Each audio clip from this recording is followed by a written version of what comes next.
મહાનગરપાલિકાની એક મોટી બેદરકારીનો મામલો સામે આવ્યો છે। શહેરના કોસાડ આવાસ વિસ્તારમાં મનપાની બેદરકારીના કારણે એક ગંભીર અકસ્માત સર્જાયો હતો। રોડ પર ખુલ્લેઆમ મુકાયેલા પાણીના પાઇપ સાથે ધડાકાબંધ એક રિક્ષા અથડાતા રિક્ષા પલટી મારી ગઈ હતી। જોકે આ સમગ્ર ઘટના નજીકમાં લાગેલા સીસીટીવી કેમેરામાં કેદ થઈ જવા પામી છે। સુરતમાં ફરી એકવાર મનપાની બેદરકારી સામે આવી છે। કોસાડ આવાસ વિસ્તારમાં રોડ પર ખુલ્લેઆમ મુકાયેલા પાણીના પાઇપને કારણે ગંભીર અકસ્માત સર્જાયો હતો। રોડના મધ્યમાં પાણીનો પાઇપ મુકાયેલ હોવા છતાં ત્યાં કોઈ પણ પ્રકારના બેડકેટ અથવા ચેતવણીના બોર્ડ મૂકવામાં આવ્યા ન હતા, જેના કારણે રાત્રિના સમયે વાહન ચાલકો માટે રસ્તો જોખમભર્યો બની ગયો હતો।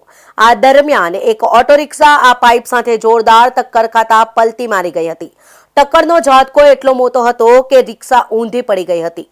જો કે આ સમગ્ર ઘટના નજીકમાં લાગેલા સીસીટીવી કેમેરામાં સ્પષ્ટ રીતે કેદ થઈ જવા પામી હતી, જેમાં રિક્ષા પાઇપ સાથે અથડાતી અને પલટી મારી પડે છે તે દ્રશ્યો પણ કેદ થયા છે।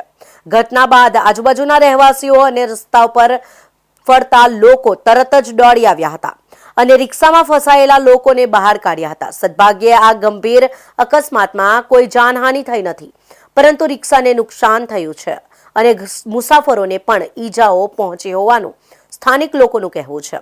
સ્થાનિક લોકોનો આક્ષેપ છે કે મનપા દ્વારા સતત ચાલતી બેદરકારીના કારણે આવા અકસ્માતો બને છે। રોડ પર કામગીરી દરમિયાન યોગ્ય સતર્કતા રાખવામાં નહીં આવે, બેડકેટ કે રિફ્લેક્ટિવ સાઇન મુકાતા નથી અને તેની સીધી અસર સામાન્ય લોકોની સુરક્ષા પર પડે છે।